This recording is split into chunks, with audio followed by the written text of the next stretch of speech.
अस्सलाम वालेकुम, कितना हो तुसी सारे। अच्छा, काफ़ी दिनों से मेरा व्लॉग नहीं आ रहा था। आप लोगों ने मुझे मिस तो नहीं किया, मेरी यूट्यूब फैमिली ने? अगर नहीं भी किया तो कोई गल नहीं। खैर, मैं आप लोगों को रीज़न बताती हूँ मेरा व्लॉग क्यों नहीं आ रहा था। ये जो मैंने अपनी पैकिंग के बक्से बांधे हुए हैं ना, ये इसीलिए ये हैं क्योंकि मैं जा रही थी वेकेशंस पे स्वीडन घूमने के लिए। नॉर्वे में विंटर की वेकेशन चल रही थी और हमने सोचा जी हम तो घर बैठने वाले नहीं हैं, हमें तो बाहर जाना है। यहाँ पर मैं अपना गर्मा गर्म जो है पराठा और चाय रेडी कर रही थी, क्योंकि फ़्लाइट तो खैर इतनी लंबी नहीं थी, छोटी थी, मगर इस फ्लाइट में आपको खाना अवेलेबल नहीं होता, तो आप घर से खा के जाएं बेहतर है। And the most important thing, हम लेडीज़ के लिए अपना किचन और गन सारा साफ करके जाना होता है ताकि घर में बू ना पैदा हो जाए और हम बड़े रिलैक्स होकर जाएं। अच्छा जी, हमारा घर साफ सुथरा है। यहाँ पर मैं अपनी ज्वेलरी की एसेसरीज जो है ना वो भी इकट्ठी कर रही थी। डेफिनेटली जब आप वेकेशन पे जा रहे हैं जनाब, आपने वहाँ पे अच्छे अच्छे कपड़े पहने हैं तो ज्वेलरी भी अच्छी होनी चाहिए ताकि आपको अपनी वेकेशन का फुल मज़ा आ जाए। अच्छा, यहाँ पर हम लोग एयरपोर्ट पे पहुँच गए थे। एयरपोर्ट इतना कोई ख़ास बड़ा नहीं है, पिदकी सा एयरपोर्ट है, यहाँ से शुरू होता है यहीं पे ख़त्म हो जाता है, ठीक है। अच्छा खैर, इस एयरपोर्ट पे जो फ़्लाइट्स हैं वो मोस्टली जो है वो कंट्री के अंदर ही जाती हैं। तो हम लोगों ने जो फ़्लाइट लेनी थी वो भी हमने ओस्लो तक ही लेनी थी, कैपिटल तक, क्योंकि उसके बाद हमने ड्राइव करके स्वीडन जाना था। हम जा रहे थे स्वीडन।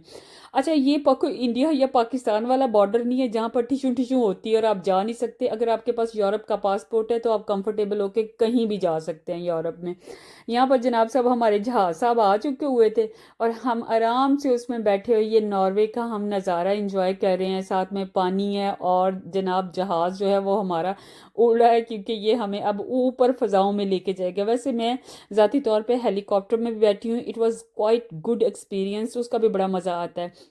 लेकिन जहाज़ में तो बहुत ज़्यादा मतलब फ़्लाइट्स वगैरह लेते रहते हैं, क्योंकि जब भी कहीं घूमने जाना हो दूसरे कंट्री तो आपको जहाज़ के थ्रू ही जाना पड़ता है। ये हमारा जहाज़ जो है ये मतलब पहुंच चुका था ओस्लो। ये फ़्लाइट इतनी ज़्यादा लंबी नहीं थी, लेकिन चूँकि नॉर्वे में इस तरह का वेदर है कि 3 या 4 बजे जो है अंधेरा होना शुरू हो जाता है सर्दियों में। और जनाब साहब इधर से सूरज जो है सिर्फ 10 बजे चढ़ता है और 4 बजे ख़त्म भी हो जाता है। इस वजह से बहुत सारे लोग इस बात पे भी कंफ्यूज होते हैं। उन्हें लगता है कि नॉर्वे में 6 माह रात और 6 माह दिन रहता है। ऐसा कुछ नहीं होता, बस सूरज लेट उठता है और जल्दी जाके सो जाता है। समझ लें यही वाला काम होता है नॉर्वे के अंदर। मगर इसका एक एरिया ऐसा है कि जहाँ पर एक इलाका ऐसा है जहाँ पर ऐसा वाकई होता है, मगर बाकी नॉर्वे में ऐसा कोई सिस्टम नहीं। ये नॉर्वे का ओस्लो का एयरपोर्ट है। आपको पता है एयरपोर्ट पे बड़ी एक अजीब सी मज़े की वाइब आती है, आप बड़े रिलैक्स हो जाते हैं। आप जब कहीं वेकेशंस पे जा रहे होते हैं, कहीं घूमने जा रहे होते हैं, ओस्लो का एयरपोर्ट काफ़ी बड़ा एयरपोर्ट है। अगर आपने पर्सनली इसको एक्सपीरियंस किया हुआ है तो आपको बड़ा मज़ा आएगा। वहाँ पर बहुत सारी मतलब रिलैक्स करने के पॉइंट है, खाने पीने की पॉइंट हैं और बड़ा अट्रैक्टिव है। मतलब बड़ा आपको मज़ा आता है उस एयरपोर्ट पे जाने का। ये देखें, ये यहाँ पे मतलब जो लैंड कर रही हैं, आ रही हैं सारी या जा रही हैं फ़्लाइट्स, उनके बारे में इन्होंने टाइमिंग जो है ना यहाँ पे मेंशन की होती है। अगर कोई अनजान बंदा भी मेरे ख्याल से पहली दफ़ा भी जा रहा है ना तो उसको कोई, वो देखें जी एक दामे जो है वो भाग के जा रही है, मतलब दामे मतलब एक औरत भाग के जा रही है। लें जी, ये गाड़ी का उन्होंने पीस, खैर अभी ये नया इन लोगों ने यहाँ पे लगाया है। इसी दफ़ा मैंने देखा, पिछली दफ़ा जब मैं आई थी तब नहीं था। ठीक है, ये इन्होंने कहा जी इसके साथ आप खलो खलो के तस्वीरें ला लें, घर वालों को भेज दें, उनको दिखा दें कि यहाँ पर एक एंटीक पीस जो है ना वो पड़ा हुआ है। अच्छा, जिन लोगों को इसका पता उनको पता होगा कि उन्होंने इसको किस मूवी में या कहाँ देखा हुआ है। ठीक है, ये देखिए यहाँ पे शॉप्स वगैरह भी बनी होती है। वो उन्होंने बहुत ज़्यादा यहाँ पे लगाए हुए हैं पॉइंट्स जहाँ पर आप अपना सामान जो है, अपना लगेज जो है उसका वेट खुद कर सकते हैं। अब आपको पोल पे जाके वेट करने की ज़रूरत नहीं होती। यहाँ पर आप अपना बैग कैरी रखें और अपना वेट करें और सामान का और आराम से अपनी फ़्लाइट लेके चले जाएं। अच्छा, हमें यहाँ पर हमारे ओस्लो में कज़न जो हैं वो लेने के लिए आ चुके हुए थे, क्योंकि मैंने आपको जैसे बताया ना कि हम यहाँ से ड्राइव करके जाएंगे।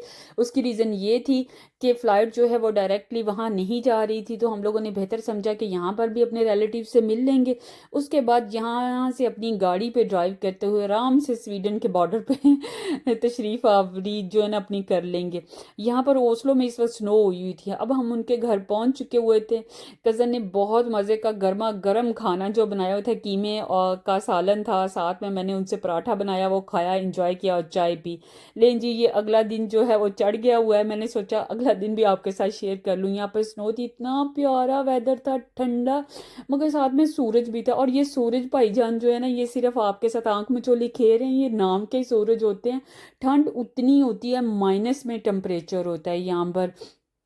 अगर आप ये सोच रहे हैं ना कि बाहर सूरज है, धूप है, बड़ी मज़े की पाकिस्तान की तरह मंजी डा के माल्टे खावांगे नो वे, ऐसा कोई चक्कर नहीं होता।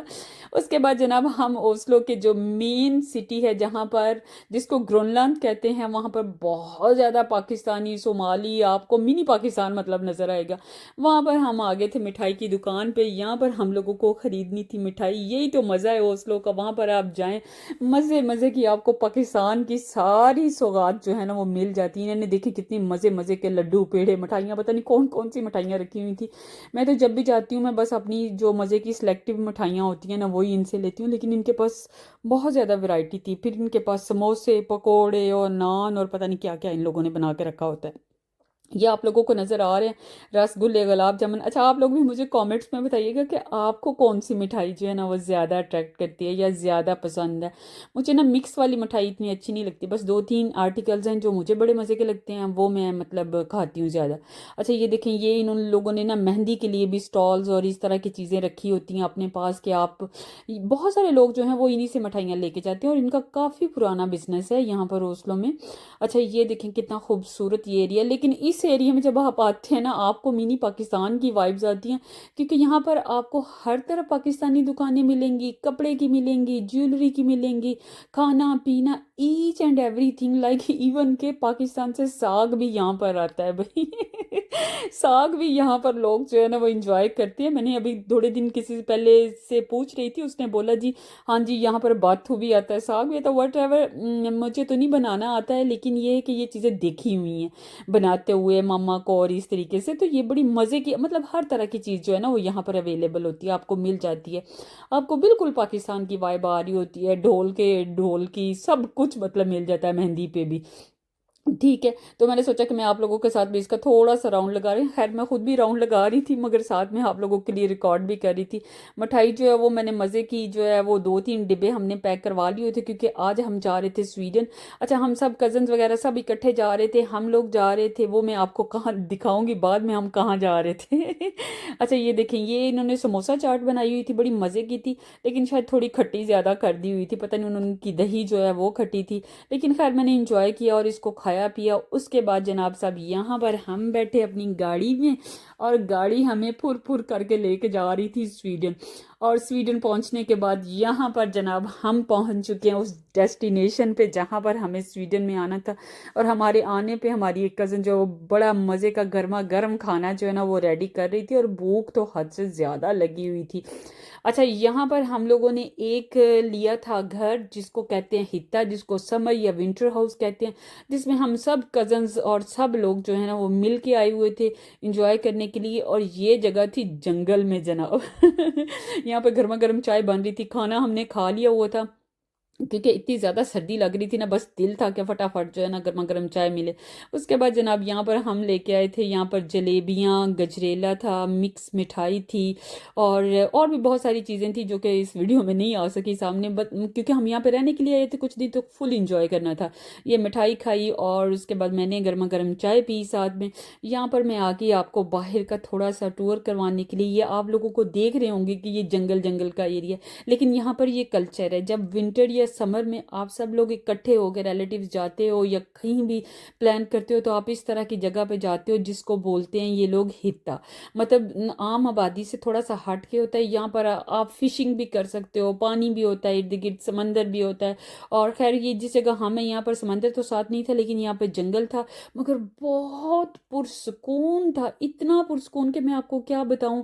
बर्ड्स की चिरपिंग और मतलब सारी चीज़ें जो है ना वो देखे, झूला भी लगा हुआ था मेरी नेक्स्ट वीडियो में मैं आपको दिखाऊंगी कि मैंने झूला भी यहाँ पे झूला, बड़ा मतलब अपनी ऐसे बचपन की याद भी ताज़ा की, बड़े मज़े की।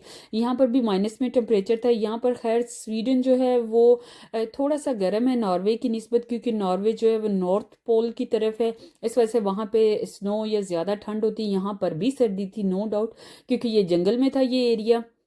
खैर जंगली जानवरों से डरने की ज़रूरत नहीं है क्योंकि हम इतने ज़्यादा लोग थे और वैसे भी यहाँ पे सेफ होता है। वहाँ पे यहाँ पे इस तरह के जंगली जानवर नहीं होते।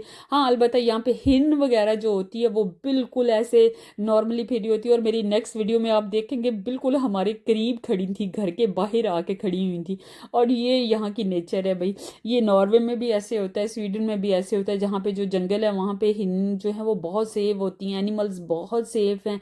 यहाँ पर आप उनको बिल परमिशन के बगैर शूट नहीं कर सकते, आपके पास लाइसेंस का होना बहुत ज़रूरी है। अदरवाइज जनाब जी वो तो शूट करके सीधा जेल चपा देंगे क्योंकि यहाँ के रूल्स एंड रेगुलेशन जो है ना वो बहुत सख्त है। लेकिन ये इतना मज़े का एरिया था ना भाई।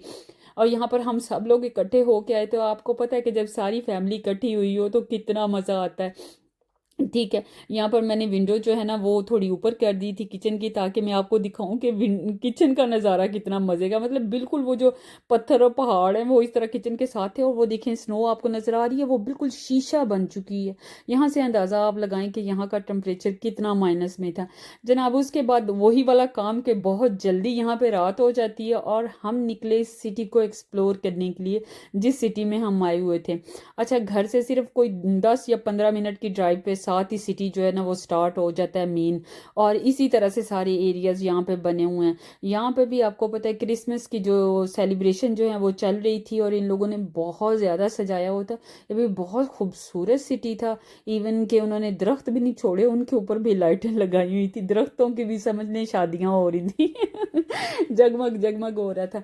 एंड स्वीडन में पहले भी आ चुकी हुई हूँ, लेकिन इस तरह से घूमने के लिए नहीं आई थी, शायद एक दो दफ़ा शॉपिंग करने के लिए आई थी छोटी मोटी, वो भी बॉर्डर पे करके चली गई थी। लेकिन पहली दफ़ा ऐसा प्लान बनाया था कि हमारा दिल था कि हम स्वीडन को भी एक्सप्लोर करें, वहाँ पर रहें, उसे देखें।